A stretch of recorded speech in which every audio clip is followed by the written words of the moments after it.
Welcome to U.S. History since 1877. In this course, you will survey the major themes, events, and ideas of American history after Reconstruction. I'm Jordan O'Connell, History and Government Instructor at Northeast Iowa Community College. This lecture distills a decade of my written notes taken from Alan Brinkley's The Unfinished Nation, The American Yawp, and our course-assigned OpenStax U.S. History textbook. This lecture focuses on the Dawes Act, reservation life, and native sovereignty. The core question is this: what remains of sovereignty when Congress can survey a reservation, divide it into household parcels, and sell the remainder to outsiders as surplus land? The core competency is to describe changes to patterns of life for Native peoples resulting from the westward expansion of white society. What remains of sovereignty when Congress can survey a reservation, divide it into household parcels, and sell the remainder to outsiders as surplus land? After the Civil War, federal officials moved from episodic military campaigns toward permanent administrative control, and land was the instrument that made that shift durable. The Dawes Severalty Act of 1887 replaced communal tenure with individual allotments, federal trust supervision, and a legal structure designed to weaken tribal governments household by household. Congress passed the Dawes Act in February 1887 during the administration of Grover Cleveland. Senator Henry Dawes of Massachusetts argued that private property would assimilate Native peoples into American society, so the statute authorized the president to survey reservation land and divide it into 160-acre parcels for heads of families, 80-acre parcels for single adults, and 40-acre parcels for minors. The federal government held those allotments in trust for 25 years, after which fee simple title and U.S. citizenship would follow. Once allotments were assigned, the remaining acreage became surplus land available for sale, and between 1887 and 1934, Native land holdings fell from about 138 million acres to 48 million acres. The Bureau of Indian Affairs and Reservation Agents then carried the law into daily life. Agents controlled rations, travel permits, trust accounts, and local enforcement, turning the survey line and the property deed into tools of federal supervision. The legal unit of recognition shifted from the sovereign tribe to the individual allottee, which let Washington bypass tribal governments and deal directly with registered households. Native nations such as the Lakota, Cheyenne, Nez Perce, and Comanche were therefore defending more than acreage. They were defending the practical power to govern land, kinship, movement, and community life before the next survey crew and land sale arrived. Before the imposition of the allotment system, Plains Indian life was anchored by the buffalo economy. Nations such as the Lakota, Kiowa, and Cheyenne had developed a material culture and a political order that relied on the seasonal migration of the American bison. The buffalo supplied protein, hides for clothing and types, bones for tools, and sinew for thread. The herds were also central to the trade networks that linked Native nations to one another and to global markets through robes and furs. This was a sophisticated and durable economy that allowed for mobility, military power, and spiritual continuity across the Great Plains. The near total destruction of the buffalo herds in the 1870s and 1880s was the result of commercial hunting, railroad expansion, and deliberate military strategy.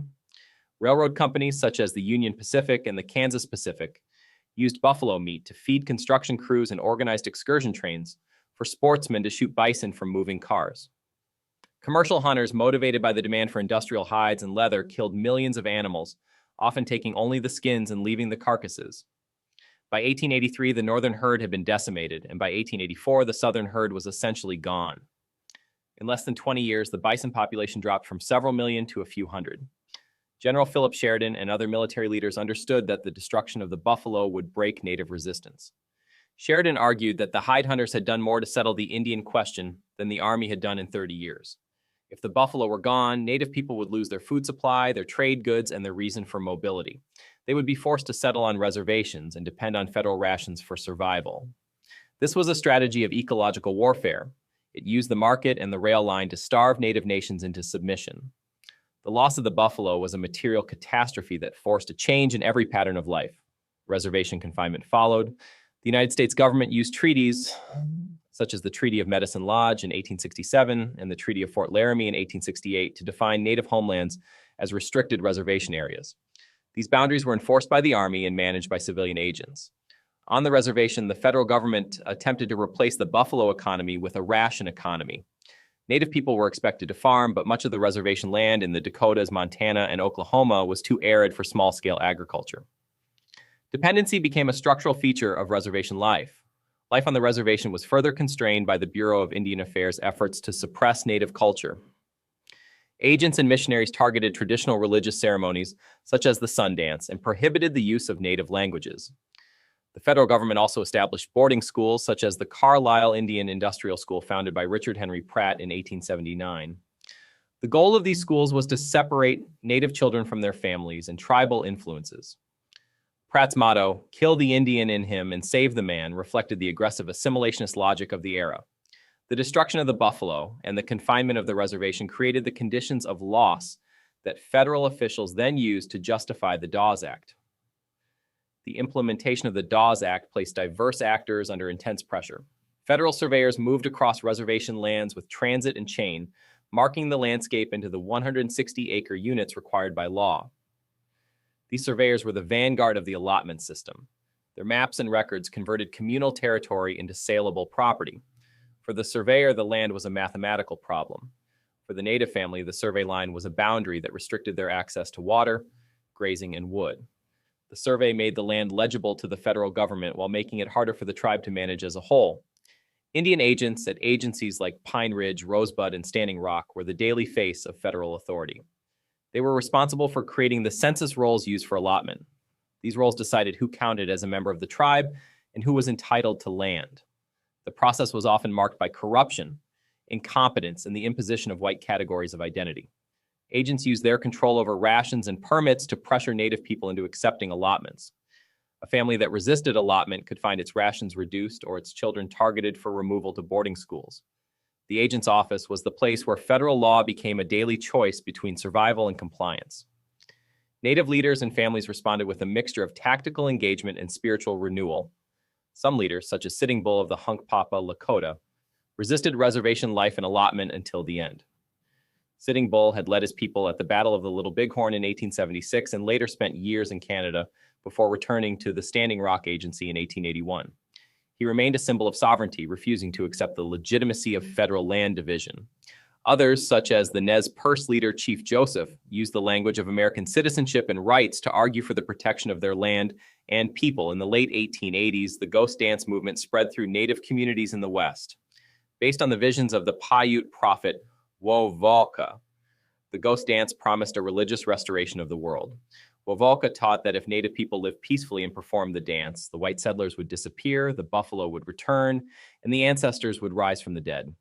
This was a movement of hope born from the despair of reservation confinement and the land loss of the Dawes Act. To Native participants, it was a peaceful religious renewal. To federal officials and white settlers, it was a terrifying sign of an impending uprising. The tension reached a breaking point in 1890. Federal officials at the Standing Rock Agency attempted to arrest Sitting Bull, fearing he would join the ghost dance movement. During the struggle, Sitting Bull was killed by Indian police. 2 weeks later, on December 29, 1890, the 7th Cavalry intercepted a band of Miniconjou Lakota under Chief Bigfoot at Wounded Knee Creek in South Dakota. While the soldiers were attempting to disarm the Lakota, a shot was fired. The soldiers opened fire with Hotchkiss mountain guns, killing nearly 300 men, women, and children. The Wounded Knee Massacre was the violent conclusion of the military campaign to enforce reservation and allotment policy. It showed that the federal government was willing to use overwhelming force to suppress any movement that appeared to challenge its administrative control. When Senator Henry L. Dawes and his allies pushed allotment through Congress in February 1887, they put conquest into filing language. The statute never needed a cavalry charge in its sentences. Section 1 authorized the president to allot the lands in said reservation in severalty to any Indian located thereon. That word severalty carried the strike. It converted a tribal land base into surveyed individual parcels and told clerks, agents, and survey crews that the tribal nation holding the land lost legal force in federal paperwork. The acreage schedule did the next piece of institutional violence. Congress wrote that each head of a family would receive 1/4 section, each single person over 18 1/8 section, and each orphan child 1/8 section. Those categories came from Anglo-American property law and household accounting. They pushed aside kinship systems, seasonal use patterns, and collective authority, then replaced them with a federal roster that an allotting agent could count, certify, and forward to Washington. Section 5 wrapped the seizure in guardianship language.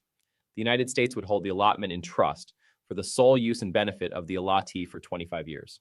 On paper, that looked protective. In practice, it left title, sale, and legal control in federal hands while officials decided who would become competent enough to receive a patent in fee. The Trust Clause gave reformers a moral shield and gave the Interior Department daily supervisory power over native property. The decisive clause came in the authorization to buy and open surplus land. Congress allowed the Secretary of the Interior to negotiate for any part of a reservation not allotted that a tribe might consent to sell. That verb, consent, was chosen for the record because it hid the pressure that often sat behind treaty revisions, ration threats, and administrative coercion. Once the acreage was labeled surplus, native homelands entered the public land market, and the Treasury held the proceeds for education and civilization, which meant the same federal apparatus that was dismantling tribal authority controlled the money as well. Section 6 tied the deed to jurisdiction. Once allotment was completed, the allottee would have the benefit of and be subject to the laws, both civil and criminal, of the state or territory. Those words moved authority away from tribal governments and toward state courts, sheriffs, and prosecutors. Citizenship entered the statute as an instrument of absorption. The deed, the survey line, and the trust patent worked together as the paper machinery for breaking native sovereignty into administratively manageable pieces. The consequences of the Dawes Act and the reservation system reshaped the American West for generations. By 1934, when the Indian Reorganization Act ended allotment, Native nations had lost nearly two-thirds of the land they held in 1887. The most valuable acreage, especially land with water access or strong agricultural potential, was often the first declared surplus and sold. Families were left with smaller and less productive parcels that rarely matched the economic assumptions built into federal policy.